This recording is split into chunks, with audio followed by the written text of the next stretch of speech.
Next up, we have a customer complaining about no cooling.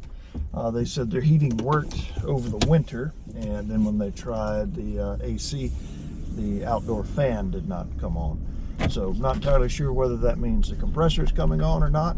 Could be something with just the fan on the outside, maybe something with the entire unit on the outside. They said their power bill the last several months over the colder weather was approaching $600–700. So that tells us whatever's been going on has been going on for a little while now, due to just running those heat strips, pushing the power bill up. So we'll drop by and see what we can find for them. Being that it is a Lennox, the first thing that kind of strikes my mind on it, their pressure switches are routed through the circuit board. And that circuit board, if it has any kind of pressure problem, low pressure, high pressure, even a dirty filter on a season change, can cause issues with it.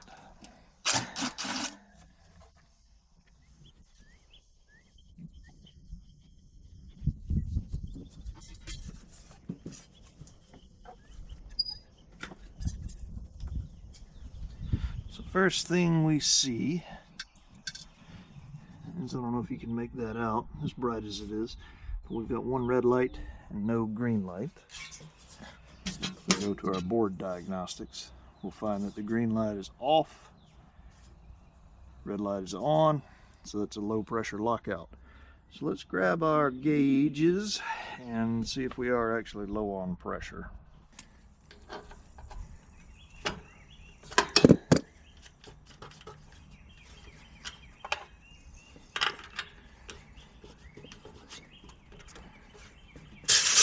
They have pressure in there. We do have pressure. So we're going to disconnect our common. Let our circuit board reset for a moment.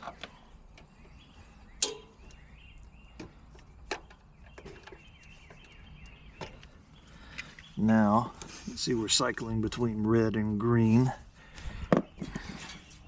And basically all that's telling us is that we're on a wait period, simultaneous flash, alternating slow flash, rather. It's 5-minute anti-short cycle delay. We know that it's not short cycling because it's been off, but the system does not. So what we're going to do is pull our little pin here, put it on our test prongs, and bypass that. What we notice, they are correct. Fan motor is not running on the top. Let's do our little test. Nothing happens. So she's not wanting to start. So grab our meter once again. Check voltage on our fan relay here. So we have 0. So to interject on myself, I just wanted to point out, if you notice between the two contacts on the relay, we show 0 volts. That does not mean you do not have power. That means there's no potential between the two sides of this relay, i.e. it's closed. So just because you see a 0 on your meter does not mean you do not have power. So just keep that in mind, and thought this was a good time to point that out. Which means we are actually applying voltage on both sides. So our fan motor is receiving power, but failing to start. So, looks like we have been modified a little bit. So our fan capacitor is over here now.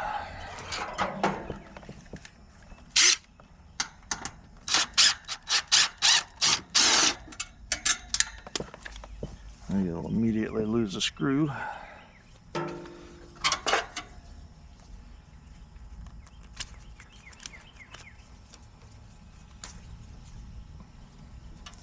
Check our capacitor here.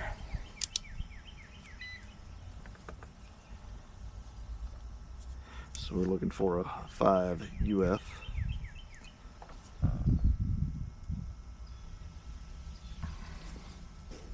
We're at 4.3, so that is a little bit off, But in this particular case, being that we could tap that fan motor, it is not hot to the touch, as it's been off for a good while. We've got a faulty condenser fan motor on this particular one. And while I put this back together, essentially, while this guy is running in air conditioning mode, this would be our high pressure. But when we are running in heating mode, it's our low pressure. It's essentially our evaporator.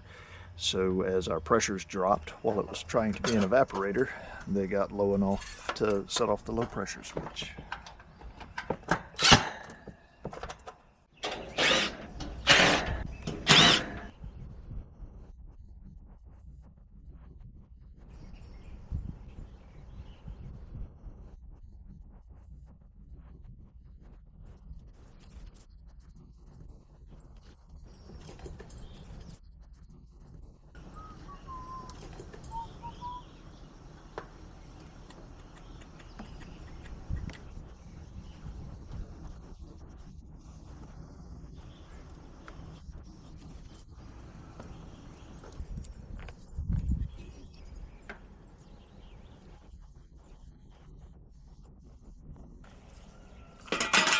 Has saved me more.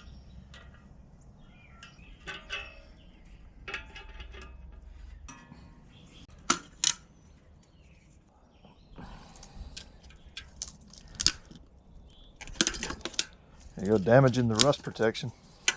Yeah.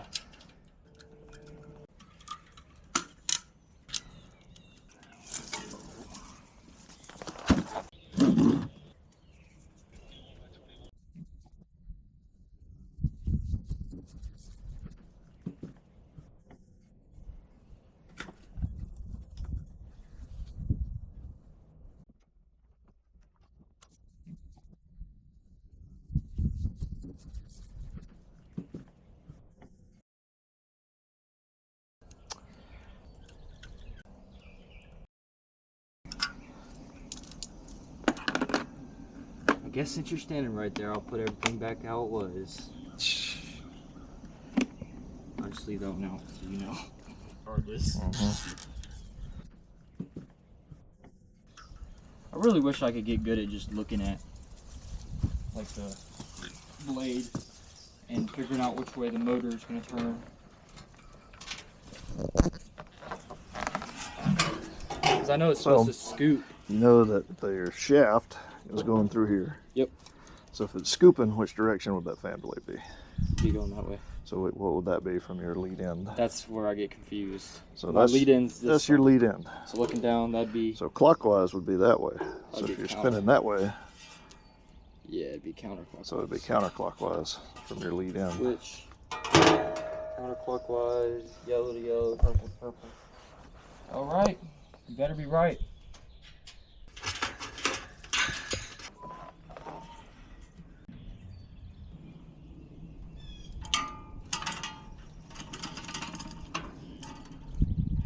Watch out, 'cause I ain't gave you my word for that time yet.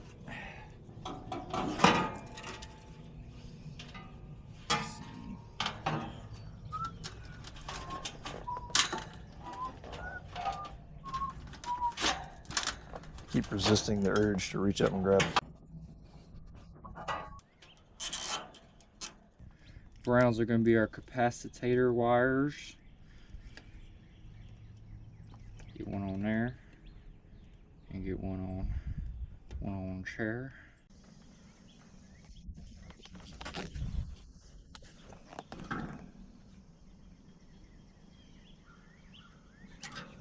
So I got the crimper on it. I used to use the fancy one in case our capacitor slips down. Yes, it do have a capacitor on it. See it.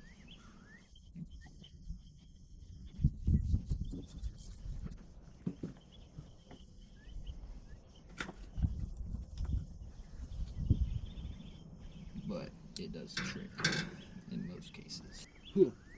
Just for the sake of wiring, let's do it where our common is on the top, coming off the capacitor.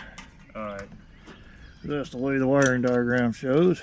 Now you can technically, yes, you can do it either way, but I like to go back the way the wiring diagram says. Alright. So then you want me, you're confusing me. So this black is gonna go there now? Yes. Or? Oh, okay. Technically, either one can go either place, but because it is labeled on the motor as common and, you know, speed, tap / power, we'll just hook it back up the way it says on the diagram. Heard, sir. And make sure it actually says it on the diagram. It doesn't say that. You making me waste your daggum fancy ones. Your fancy doohickamabobs. Okay, so this will be on the rounded end that they do making. Yeah, that's the way it shows it coming off there. Round doohickey.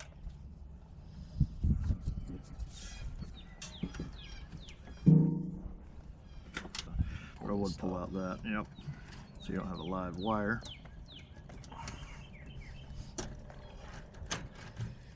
If that's what you think. Probably be over here Being the pro, don't even need me. talking somebody's head off and asking to make me a grilled cheese, and you know, I'd just be doing all that. You know, customers, they just see me and they're like, "You want a grilled cheese?" I'll be like, "Yeah." That Jacob, he's the grilled cheese man. Yeah, give me a grilled cheese, no bread. That it would. I feel like changing a fan motor requires way too many tools. It always looks like I dragged out the whole back of the van when I'm done. So I need to get in. Yeah, we did it right. Glad you walked me through that one. Yeah. Now I feel more comfortable. Alright, I can turn on the thermostat. That's the reversing valve cycling over.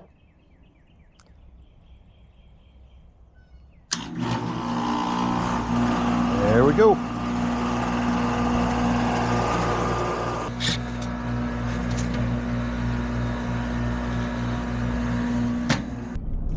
That particular one was a good example of how our LED diagnostic lights are a good tool to lead you in a direction of a fault.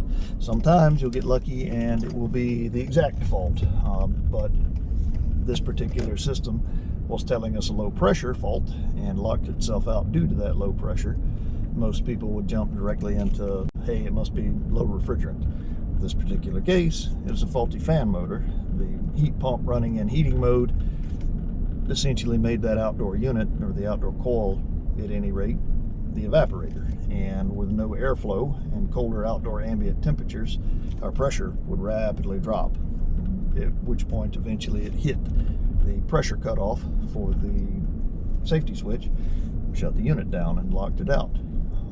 That motor itself, as we looked at it, being that it was an older Lennox, there was really no reason to go with the more expensive OEM motor.